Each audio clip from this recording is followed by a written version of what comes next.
Hi, my name is Andrew. Thank you for visiting my YouTube channel. This is another video on a series on family investment offices in the USA. And if you're looking to source capital from ultra high net worth investors, this is a great resource for you to start with. A little bit about myself. I'm a fundraising strategist with 15 years of experience in high-end real estate sales and marketing, spanning Canada, Dubai, and the Caribbean. And over the last 2 years on Fiverr, I've assisted over 260 clients with startup fundraising, pitch deck refinement, investor outreach strategies, and custom investor databases. I also serve as an advisor to a New York private equity firm with funding commitments of $10 billion.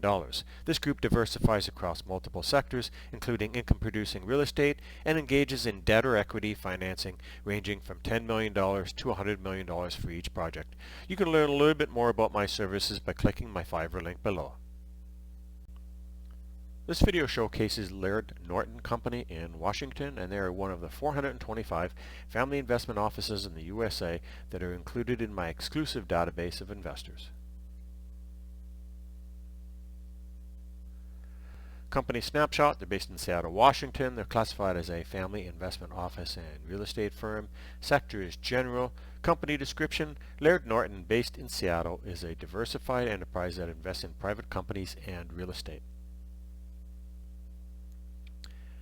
Now let's take a look at some key insights.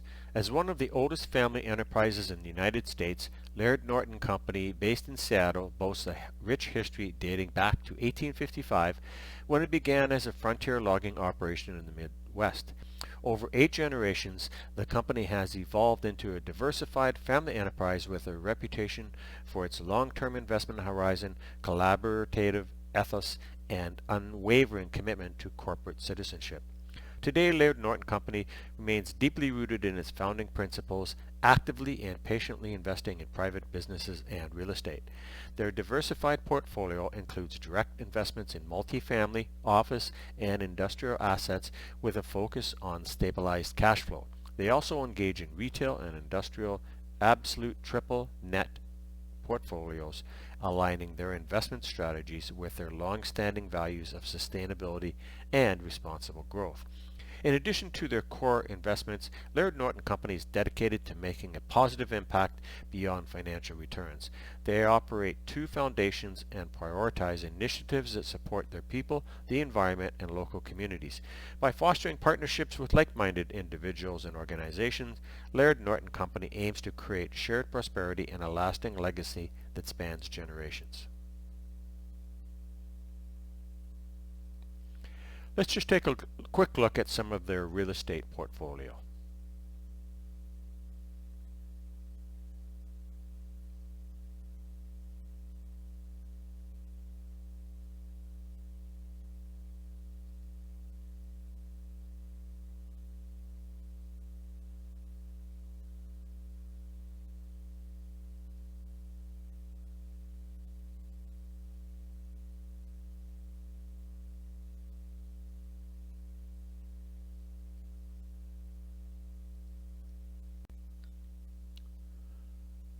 So let's take a look at the Family Investment Office database. So let's take a look at the database now. This is the spreadsheet for the Family Investment Office database, and in total there are 425 firms, and as far as actual contacts, there's 1,230 because there are multiple contacts for each company in many cases.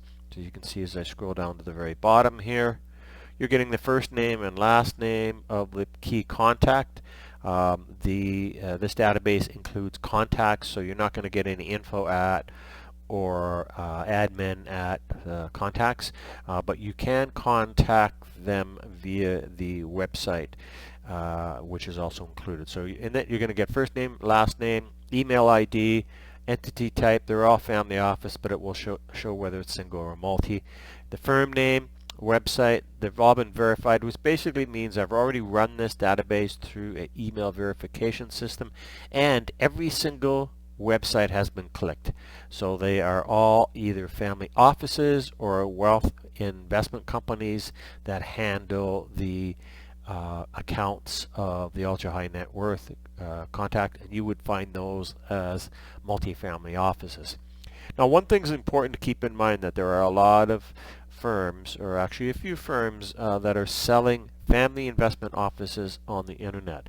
Now, I buy almost every database. If you've watched my previous videos, you know that I have over 400,000 contacts.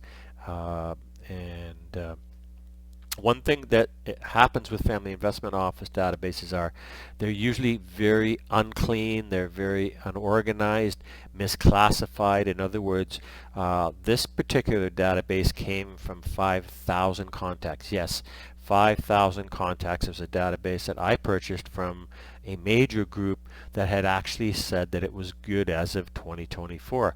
Well, I can tell you that it's not good, because when I clicked the contacts, a lot of them were not family investment offices. What happens is these companies scrape the internet and they come up with something that might say family, and it just might be a investment company or a wealth manager, or even an insurance company that uses the word family on their website, and therefore you're getting a lot of garbage. What I also have done is I've taken out all the philanthropy and the charitable organizations. Now, a lot of family offices are based on charities. That's fine. There's no problem with that. But for the purpose of why most people come to me to look for family investment offices, is they tend to be real estate groups looking to market their projects, or other groups, especially those that are in the private equity side, that are looking to raise capital, or to find opportunities to do joint ventures with. So they're not interested in contacting family investment offices that are charitable organizations or endowments. Now, there are many of them, probably a couple hundred at least. So the beauty of this database, when you get it from me, is that all the heavy lifting's been done. Again, you're getting 425 key firms, and that's all you need. If you need more than 400 contacts to market your project to, and you're not getting any success, you have to point the finger at yourself and the project, because that's where the problem is. This is the greatest collection of wealth in the United States. There is no question about it. So it's really important to understand how you do your marketing. These databases are not to be used for spamming. They're more for research, so that you can actually try to add more contacts. Now, coming to the quality of the database, you can see here I've got quality and result. Those are just the punch outs that I get from the email verification service. Now, what I've done is I've cleaned the entire database, and you can see it has qualifications such as 60% good, risky, and bad. Bad mean the email does not exist, so they're not part of this database. Now, risky means they may exist or not, so I've kept those in there, and the reason being is that a lot of companies, when somebody leaves, still leaves that email open, so it's still an email that gets monitored, because the company wants to still remain active with that person's contacts or clients. So I've left them in there. And anyway, the key items that you need to remember are that you're going to try to make contact. You're going to check their website. Very large amount of the contacts in this database are going to actually have the key contacts. You're also going to get a chance to look at their LinkedIns in most cases. So they're very transparent as far as the type of contacts you're going to get. Much more transparent than you're going to see in a venture capital database or a website. For example, in most venture capital websites, you're just going to get an info at, whereas these type of contacts tend to be more open, although in many cases you're going to have to do a little bit of digging, and you're going to have to sort of refresh from time to time. Most of them are going to be okay. I would suggest every year you run this database through an email verification service as well. So getting back to the key points, so you're getting the firm name, you're getting the website, you're getting the city. They're all based in USA, and it's very much spread out.